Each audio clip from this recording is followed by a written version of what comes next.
Hello and welcome to Sport Tonight. I'm Cecilia Omogbe in Lagos. Sporty greetings to you wherever you are in the world watching us in London, Austin, or Konakwan. Cecilia, it's good to see you on the show.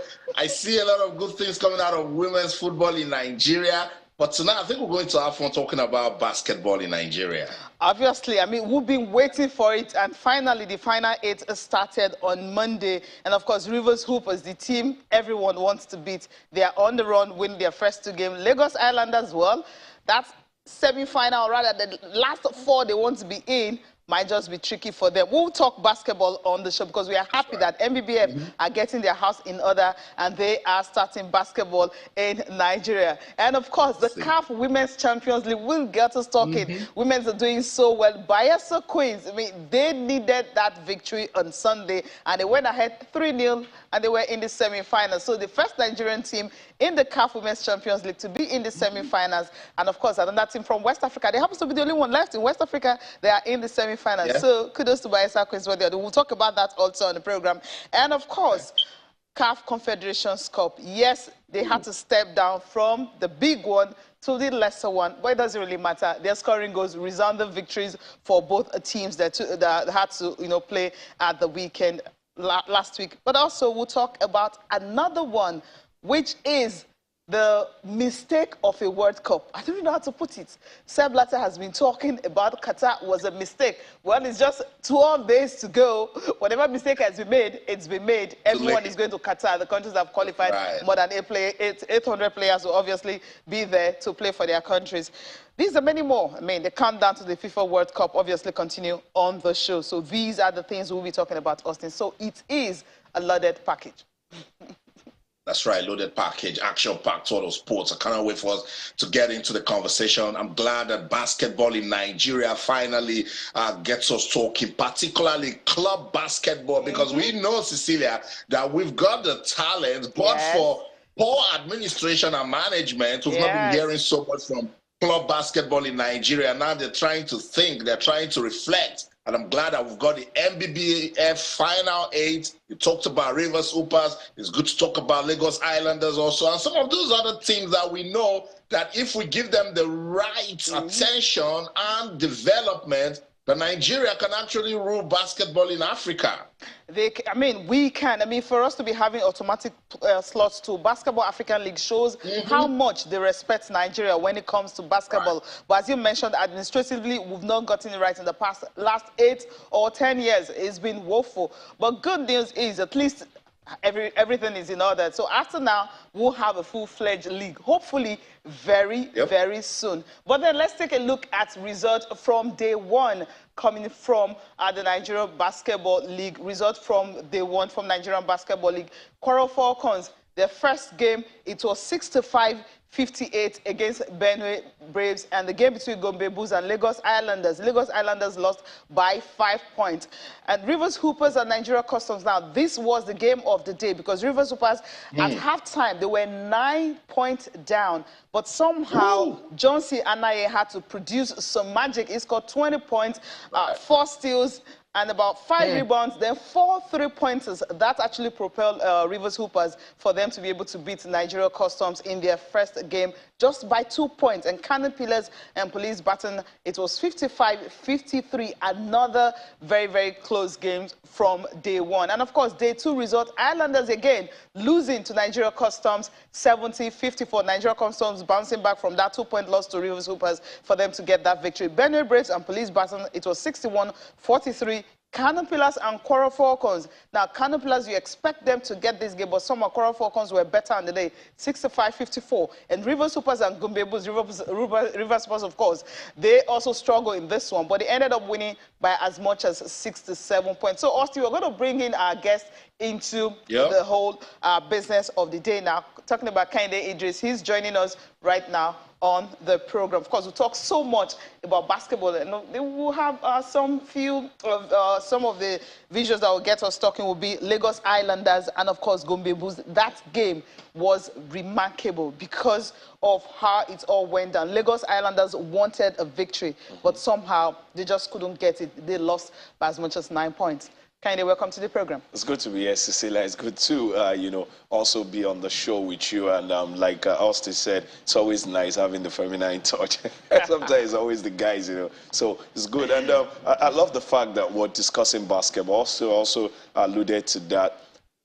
It's probably after football, some persons will want to argue, athletics and all of that. But there was a point after football, basketball is your go-to. At least my growing up had that arrangement. Football, then basketball, before even athletics. As much as athletics have got variety, jumping, running and all of that. But basketball had a way that it went into, being in that comfortable second place. And I'm happy at this point we're not discussing the Tigers, the Tigress, but discussing, this club, level. I can remember, Ebu Comments, Lagos Islanders, Rivers Hoopers, also Lagos Islanders, and so many of these clubs.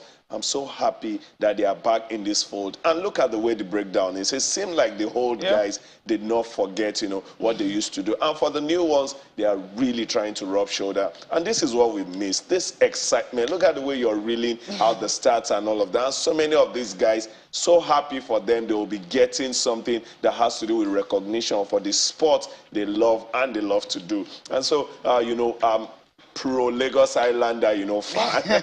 I'm a Lagos person in and out all through.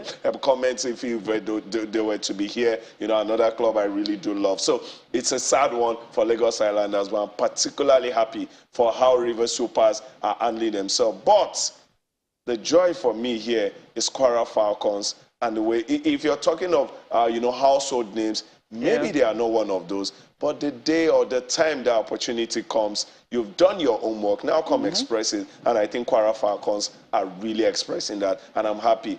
Day one, day two, if you are a basketball lover, if you're somebody who loves sport, I think this is where to be. Interesting, every angle, even the teams that are losing still had something for you to talk about. So we're looking forward to day three already. Looking forward to that already. And of course, it's been a wonderful one today for most of the teams that played, especially for Kwara Falcons that you mentioned beating Kano Pillars. Let's just take a look at the visuals. I mean, what happened during the day? We'll take a look at that game, how Kwara Falcons were able to beat Kano Pillars. When you see a game like this, you expect, okay, this is a bigger team. But somehow, when it happened, and you'll be wondering, how did it go wrong for them? Now, Kano Pillars at the first quarter, I mean, that's where they got it wrong. It was 17-15 in the first quarter. Second quarter, Kwara Falcons also winning by 2 points, 14-12. And the third quarter, Kwara Falcons also won by a point. But the final quarter, that was where they nailed it. It was 14-8. So that was where they nailed it, and that was where they got the victory. Somehow, Kano Pillars, I don't know, maybe took their foot off the pedal thinking, we've got this one. But if you check from the very first quarter till the final quarter, Kwara Falcons, I mean, they were leading in all. And of course, in the final quarter, they decided like, okay, now we have this in the bag, and then they nick it. Austin, Kano Pillars happens to be a very, very household name, a big team when it comes to basketball in Nigeria. But when you're looking at games like this, yes, the group game, I mean, the most important one would be if you make it to the last four, which is more important, then you get into the finals. But for Kano Pillars in this game, they could have done better.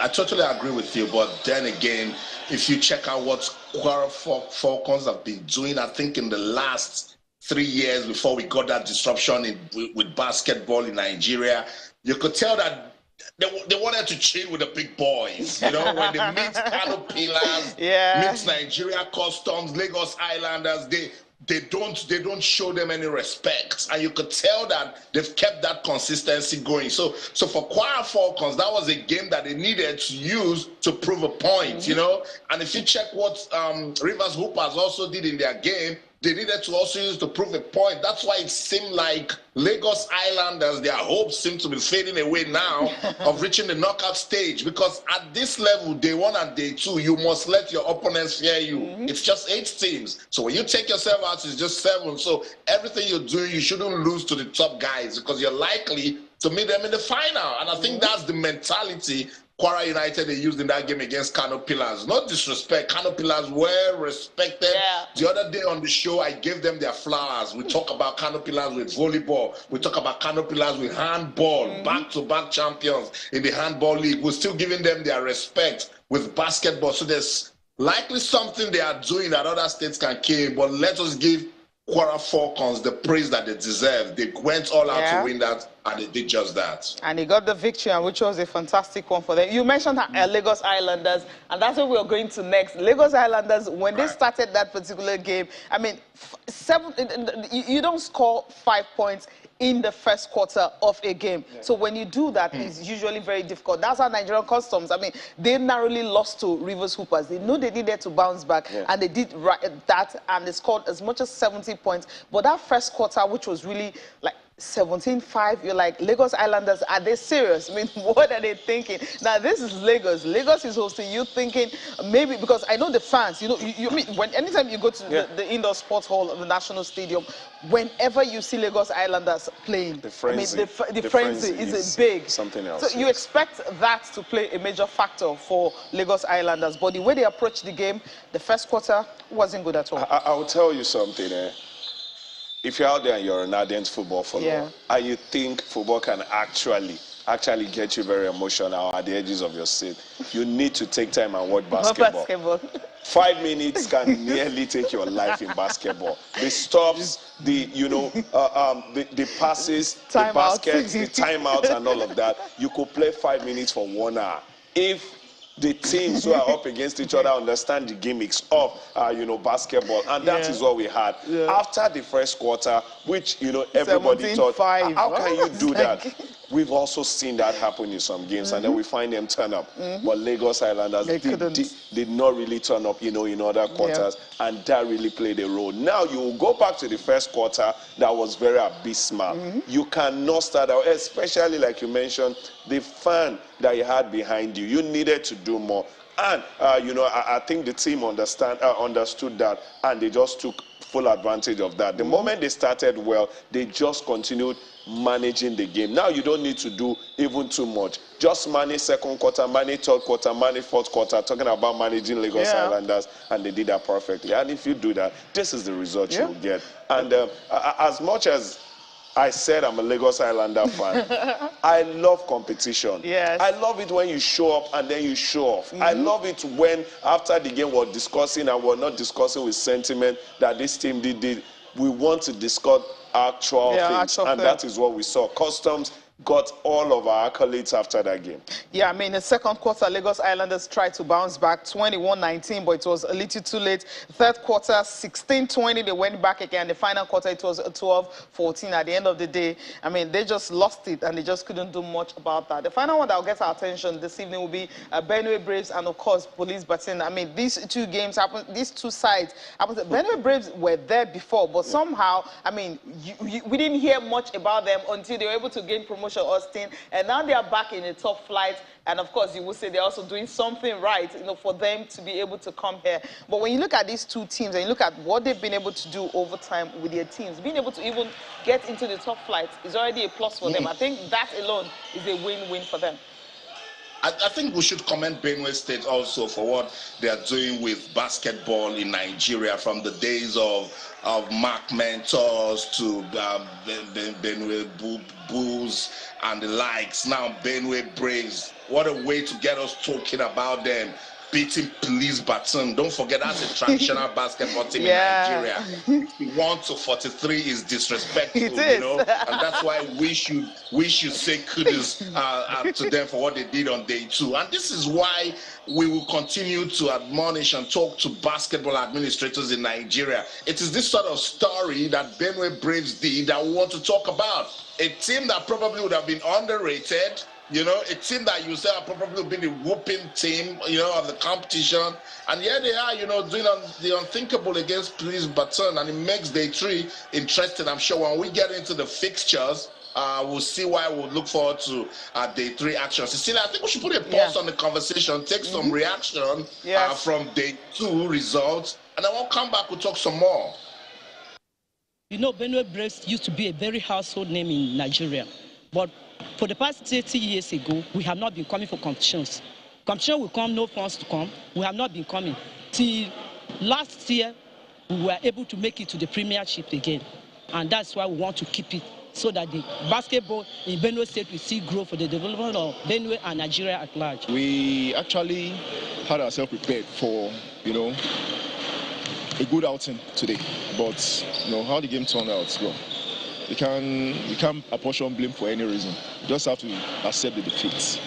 Though it wasn't a cheap game, we came out and nobody will say, oh, I want to go out and lose. You understand? We all come out to play good basketball, but it didn't just work the way we expected it. So we had to accept the loss. Still understand, we still have 2 more games, then we can take that, then we'll be on a list where we can contend for some other position. Actually, we tried to adjust from yesterday's mistakes. And I think that's the reason why we won today's game. We're back on track. We have so much confidence. I think the last tournament in Abuja, we are the one that won it. That's Mark the ball. Well, it's all about winning, and you know we're coming all out. You know, so we don't care. We just want to win and play very hard. You know. So we actually came to the playoffs with the hope that we'll proceed to the finals, but you know. It is what it is. The game comes, we lost, but you know, above all, we just learn from it. It's a process. It's not a sprint. It's a marathon. We'll keep getting better every day, and hopefully, even if we don't get to the finals, the next season is going to come up very soon, and we hope to get the team better. If you look at the program NBBF have, you know, it's a crash program. You know, Islanders is a private-owned team. You don't expect to keep players, no competition. You just pay them. It doesn't work like that. If you look at the other clubs, most of them are government-owned clubs. They're probably on the payroll of the state, so it's probably it's easy for them to keep their players, and you know, the funding is easy for them. So that's it. Reaction coming after day 2 results in the NBBF Final 8. And then, Kende, before we get into the fixture, you see, the lady said, Austin, wait a minute, Benue Braves, we've always been here, but we're not just playing competitions. That right there is the problem that I've been talking about. And I love the angle also that the coach is a female. I think there was a time ladies were encouraged to come out, you know, into coaching, especially female sport.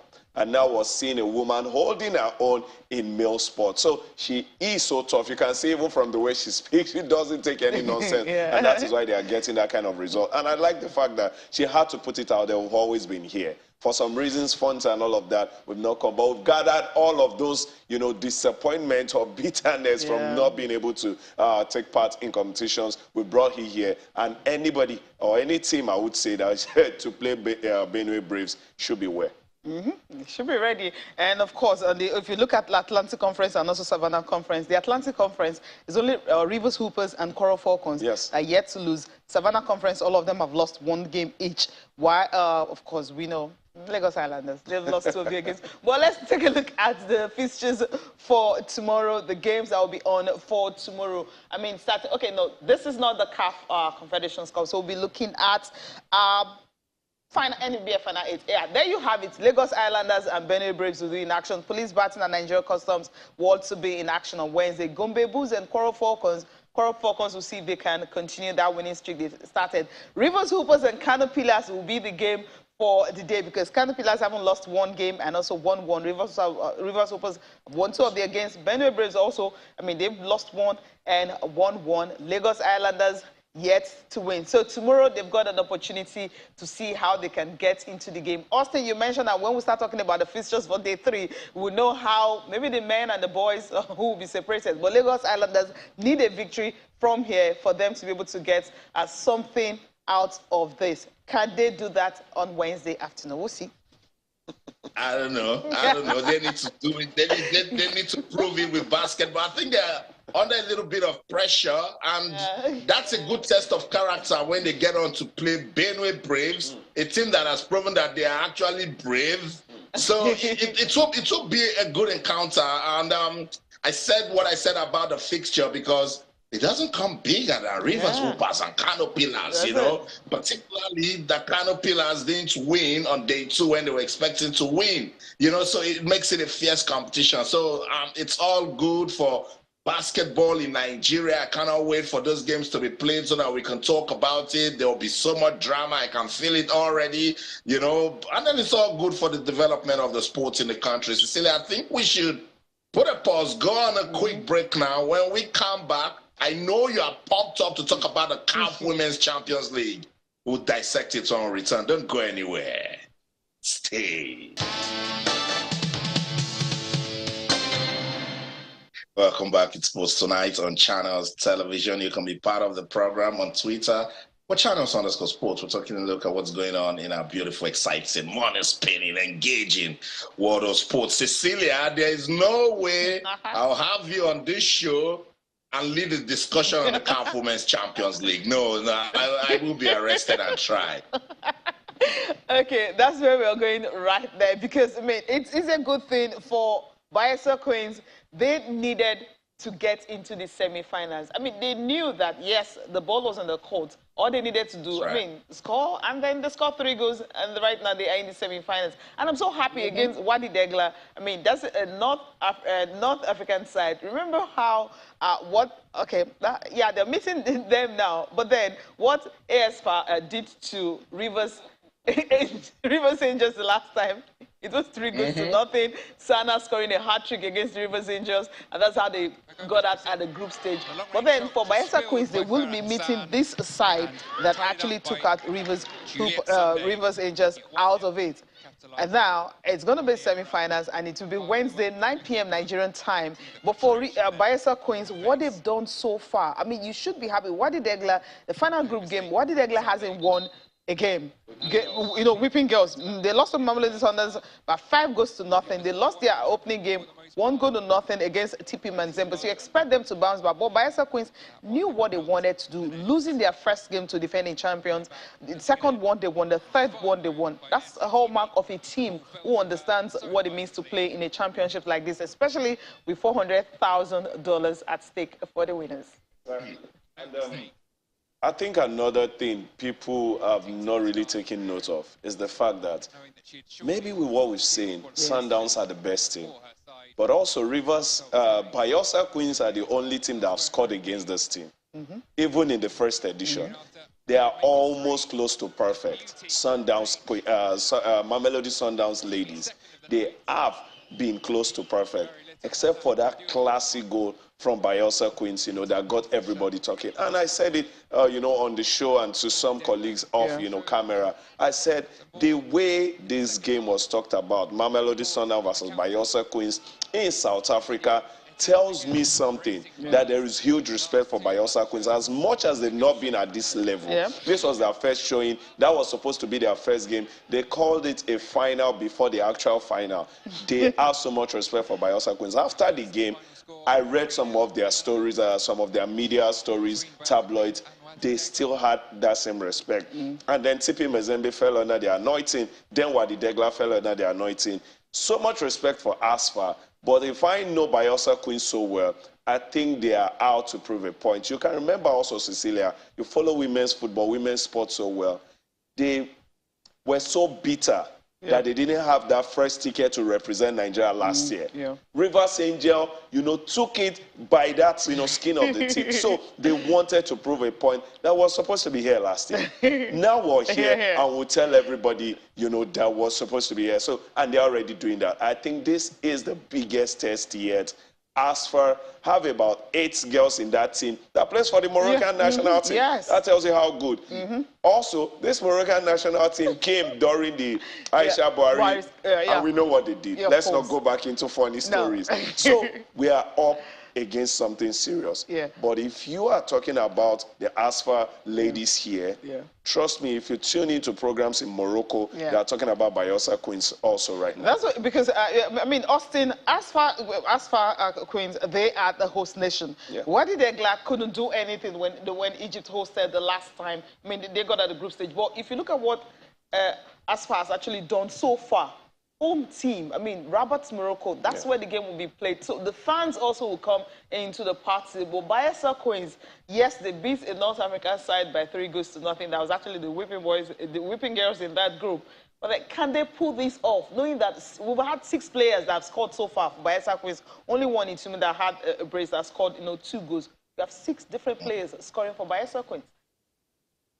I think they need to believe. They should believe in themselves, Cecilia. And right after that first loss to Mamelodi Sundowns, you can tell that they started getting better match after match. I know somebody will rush now and say they played only Tipi Mazembe and Wadi Degla, but if they had lost or drawn to Tipi Mazembe, they probably wouldn't be at this level. So they should believe in themselves. I like what they did against Wadi Degla. They were focused. They weren't just concentrating on getting goals. They just wanted to win that one, and they did. I've heard people talk about and make analysis comparing this game to be what Morocco did to Super Falcons, the WAFCON, or what was in there, guys. This is club football. It's different entirely.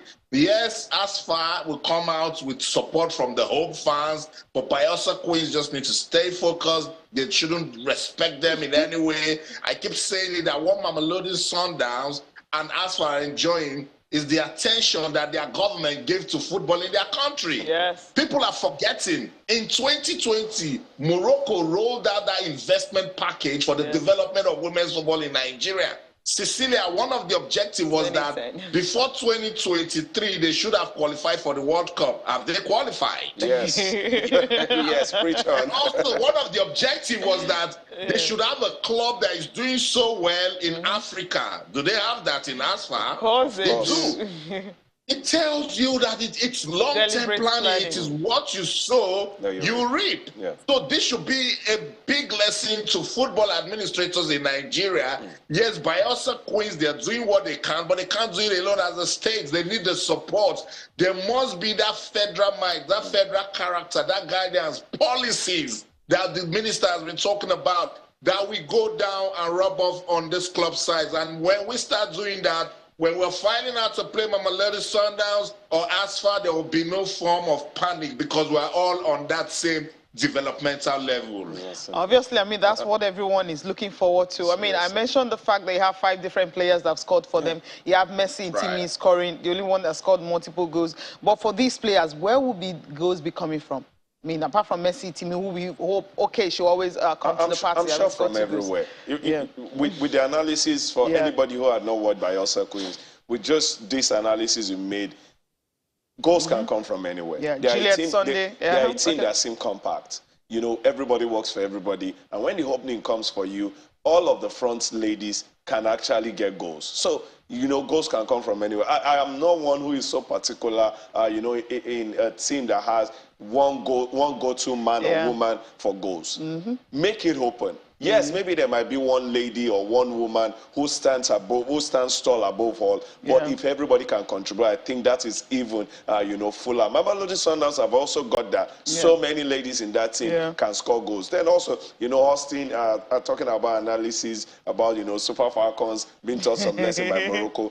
Probably something that could bring a certain relief. Some have said these Bayelsa Queens are actually better than the Falcons right now. So, okay, I mean, this is come on, guys. This is a continental championship. It's different from national. This is continental. This is not. When I mean continental, it's played by clubs. Why you guys get ahead of yourself? Well, people will always say that. But Austin, I mean, I'm afraid for Asfar, because I mean they were in the semi-finals the last time. It was Asaska ladies that took them out, West African side. So they are also here, another West African side they will be meeting. Yes, we understand. Yes, they're the best. They've done so far. They've scored goals and everything. But looking at the fact that if Asaska ladies were able to take them out last time, it simply means Bayelsa Queens can do it. Yeah, but it's just that Asfar didn't host the last one. So, now they've got so much. Now they've got so much support. They are also looking at that objective that I told you about that the federal government wrote in 2020, you know, and you'll be saying that, look, our female team, our women's team, they've qualified for the World Cup. Let's also prove a point that the money that has been put into women's football investment in Morocco is not a waste. They have a lot of things motivating them. Same as Bayelsa Queens. We had Daniel Igali on this show last week before the competition started, and he talked about the things that the Bayelsa government have done for this team, the promises that they've given to them. These girls on their own, their personal careers, they understand. Gideon Getim is just coming from the Under-17 World Cup. She's in that team. You saw the chance she had to finish the game off. You know, she got an assist also. So it's about a lot in this kind of competition. So this is women's football, and I love the fact that we're talking about it the way we're talking about it. The attention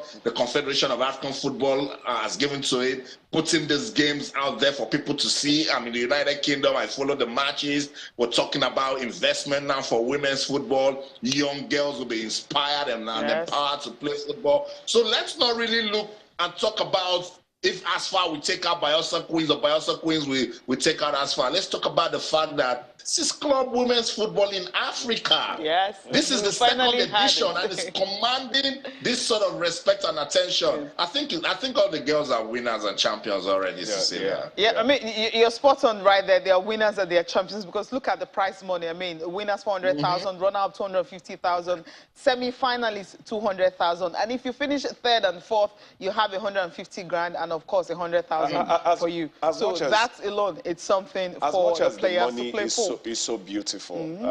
I think this will go a long way, you know, to go into any club. Yeah. But I think, you know, Austin touched on that. The fact that you're helping to put these ladies out there is even way above. You're helping them to, you know, be at the next level. We want to have more teams exactly. playing. I mean, when you put them out there more, you'll have more teams. Let's have more teams. I'm sure this is the second edition. Check out the UEFA Champions League first edition. Okay. One more team. Yeah, this is 21st century. All right. So we're leaving it there, and hopefully Bayelsa Queens can give us what we all are yearning for. That is a victory against another North African side.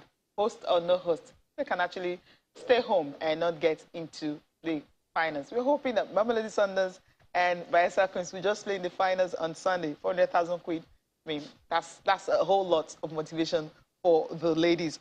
Let's quickly touch down on the CAF Confederations Cup. Yes, I mean, for Rivers United and also Plateau, you know, these teams were able to get a resounding victory last week. But then the return leg will be played this midweek. And, of course, the first leg ended 5-0, Rivers United winning that. And for Plateau United also, they won 5-1. And these are Libyan side. Both of them have traveled to Libya already. And these games, I mean, it's going to be all they need to do. I mean, avoid losing. I mean, it could be goalless or maybe lose by a lone goal, but they are there. But Plateau United, if they lose as much as by 3-0, well, they are out. But I don't think that they can shoot themselves in the foot.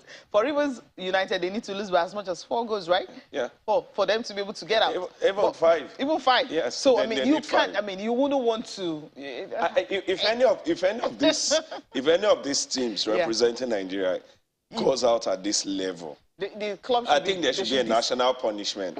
As much as nationally we did not motivate them, but I think this will be bad showing. If Plateau United cannot hold their own against Al-Hakdara, you know, in Libya, to not concede up to 3 goals, I think that is massively wrong. For Rivers United, those ones, they don't even have an excuse. If Rivers go there, playing Benghazi Nasir, and they lose 5-6, then it shouldn't be a team. Or I can remember what happened. They should stay back in Libya, not just come stay back in Libya. Start your another club, yes. They can start Rivers United of Libya. Yeah. Go ahead. But that's on a lighter note. I'm saying with these scorelines you got in the first leg. Now you did 2 things in that first leg. Number 1, you won handsomely. Yeah, convincingly. Number 2, you've sent shivers down their spine.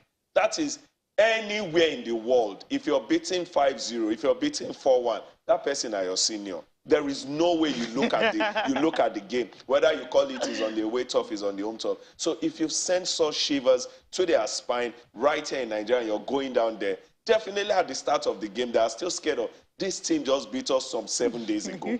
So if you cannot manage them being in that fear state, and also with that scoreline, then what else are you doing? You're not a football club, please. All right, Austin, I mean, you're listening to Kende Idris. If you lose by 5-0, you're not a football club. Stay in Libya and become Rivers United of Libya. What do you think? We need to calm down, Kende and Cecilia. Because what they should have at the back of their minds, and I think that's what Stanley Guma said after the match, that they are going to Libya to finish the job. And I'm glad that they can see the shenanigans that these Libyan teams have already started. That's to let you know that those guys are thinking that they can bounce back. So there's just something about two-leg fixtures. Whatever they do to you away, you can do to them also at home. So Al-Nassr and the other team will be saying to themselves, if Plateau United can score 4, we can score 4 too, or even 5. And then that's the same thing Nazri Benghazi will be saying also. But listen, guys, Rivers United and Plateau United just need to go out there with the mentality that we need to win both legs to advance. So that if you have the mentality and you lose 1-0 or 2-0, you are still advancing.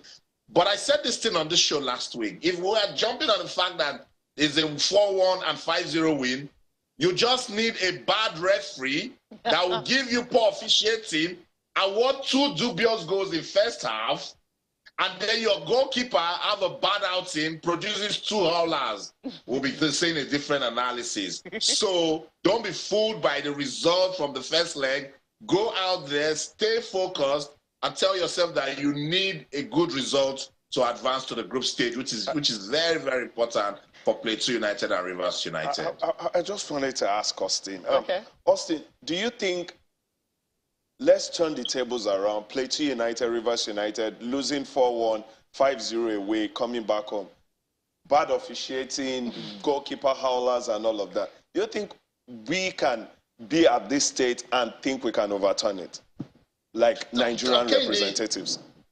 But Kennedy Idris, stranger things have happened in football. You know, you can only just go out there as a football team with one thing in mind. And I tell you this, a team that is on the ground fears no fall. So they're just going to come at you with everything that they have. Then bury now, them. You see Rivers United tweeted yesterday that their lives have been threatened in Benghazi. It's not a joke. You don't even know the things that they're already suffering behind the scenes. All of those things, they want to just mess with their mentality so that by the time they get into the pitch, they are confused and destabilized before you know what okay, Kennedy, what if they are going into the break 3-0? If we cannot qualify from these results, for me, I don't see any result we'll get in the first leg that will qualify them. Yeah. Okay. I like the mentality you guys are having because you are Nigerians. But I tell you, if Rivers United had gone away to lose 4-1 and they are playing a return leg at the Adokia Mesimeka Stadium, and you hear that the Rivers State government have thrown the gates open, you're expecting about 40,000 fans to go out there to support them. Governor Yeson Wike promises each player $20,000. You will not say it's all over for them. You will still believe that they will go out there and do something. That's the same mindset that your opponents in Libya, they are having at the moment. It's not over until it is over. Fingers crossed then. All right. All they need to do is to stay focused no matter what the Libyan side will try to do. Don't mess with their mentality or anything they're doing. Focus is the key, right, Austin? That's right. That's the only way. So let's look at the World Cup. Of course, you have to take this one from here. It's 12 days to FIFA World Cup. I know you will not say the word, but it's 12 days. I mean, bilateral relations, we're not going. Okay, 12 days, it's so close right now. I mean, you're just looking at it and you're like, okay, at this time, it's so close. But then we have some teams who will be looking at their profile today. There's Mexico, there's Mexico, France, are part of the teams we'll be looking at today, just the profile of these teams, and also Poland. I mean, these are superpowers because they have some big players. France, of course, the plethora of injuries, there are many, but France can also do the business. And for Poland, yes, one big boy, Lewandowski. Let's go with Mexico. Eritrea ranked at 13th in the world. 17 times they've appeared at the World Cup. Their head coach, of course, Gerardo Martino, is an Argentine. Yeah, we know him very well because of what he did with Argentina before he came here. The captain, Andres Guardado, is the captain. Of course, a FIFA code happens to be Mex. Now, for Mexico, yeah, another team, they always you always see them at the World Cup. They are always there. I mean, they even appeared more times than the countries like France. Now, we'll go to Poland. I mean, white and red, that's what they were. They ranked 26th in the world. They're making their 9th appearance at this time. Zezla happens to be the coach of Poland. Of course, a captain is Robert Lewandowski.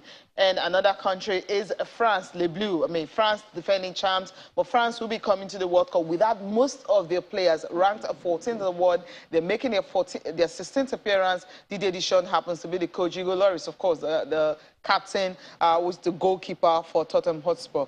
But France, yes, another big team that will be at the World Cup. Looking at this country, let's take a look at Mexico, for instance. I mean, what the Mexicans, they've always, I mean, Brazil, yes, forever present. Mexico, yeah, ever. I mean, Brazil always qualify for the World Cup. That's a given. It's more like their birthright. It's more like their birthright. That's it. But Mexico, another team, 17 times they're appearing at the World Cup. They've never won it, but it's... Yeah. They're coming again. Quarterfinal, best shot. Yeah. Yes, I think it was maybe a month ago we're discussing, the World Cup, and we stumbled on talking about Mexico. And I said it on the show. I said, almost it's forgivable if you mistake Mexico for a South American, nation, because people feel football really does live in South America, and it is borrowed in North America. That is why you don't have good footballing teams. You have the Canada, the US, and all of that. But Mexico plays like they are a South American.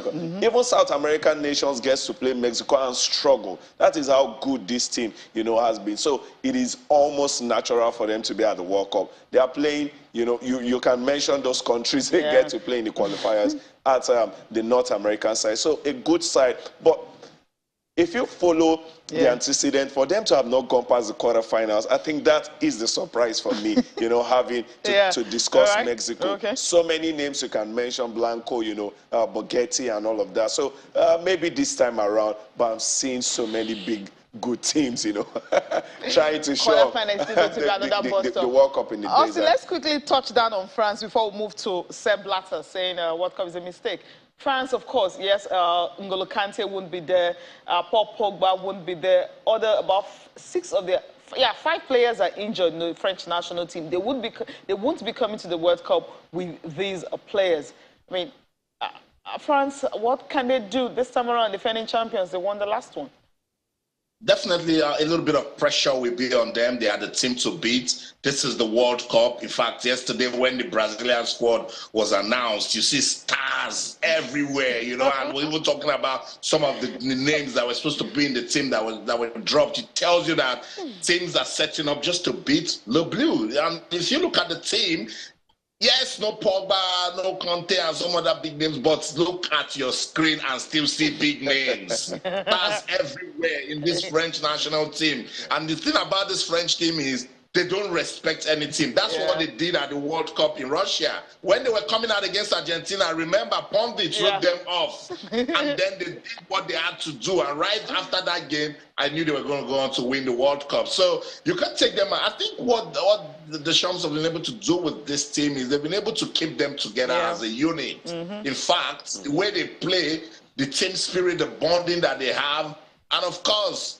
they know what it means to go to the World Cup and try to retain it. So I think that's the motivation that the French team will have. And no contest. If you look at their group, you easily say that they will come out of that one. When they do that, you know the rest. You know the rest. Okay, I'm running out of time now. Quickly, we don't have time for Poland. But then this big news broke this afternoon talking about the FIFA World Cup. I mean, at the time it was awarded in 2010, when Russia was given the host and also Qatar was also given the host, Sepp Blatter said at that time, according to him, that he said it was not the right decision to give Qatar to host the World Cup. It could have been United States. By the end of the vote, it was a 14-8. I mean, Michel Platini and 4 other countries, they voted for Qatar to host the World Cup. Now he has come out to say that it was a mistake, and so he's accepting responsibility for taking the tournament to a very small nation, because according to him, the World Cup is so big, and a nation like Qatar shouldn't be hosting a World Cup. Yes, we know what's going on with the whole human rights issues and everything. Now, he's coming out now, 12 days to Qatar. What should we do? I mean, it was a mistake. Yes, what should we do? Nothing we can do about it. this Qatar 2022 has done more than enough in the life of Sepp Blatter. It is what has put him where he is right now, himself and Michel Platt and all of that. And I guess he's just trying to get redemption for everything that happened. You can remember the day, you know, one of the administrators walked up to him and poured a lot of cash on him. So Qatar 2022 is a mistake. So but like you said in your opening, the mistake has been made. We'll go on and enjoy the mistake. We'll just enjoy the mistake like that. Austin, we're going to wrap up this one quickly, just 30 seconds, and of course, we leave the studio. We're going to have the World Cup. You know, Sepp Blatter, it's good you're coming out now saying it's a mistake, but hey, nobody can fault the fact that Qatar has got what it takes to host the World Cup. Cecilia, I passed through Doha after the World Cup in Russia. At that time, they are already giving us the prototypes for the stadiums. Yes. They have money. So they're going to give us a World Cup that we'll remember. Let's live with it. That's the show in London. I'm Austin Okodakpan, and everything you do, remember. Let's keep talking sports. Bye for now. Kehinde, thank you so much for coming on the program. It's lovely being here, Cecilia. All right. Thank you so much for watching. I'm Cecilia Omogbe. Have a good night rest.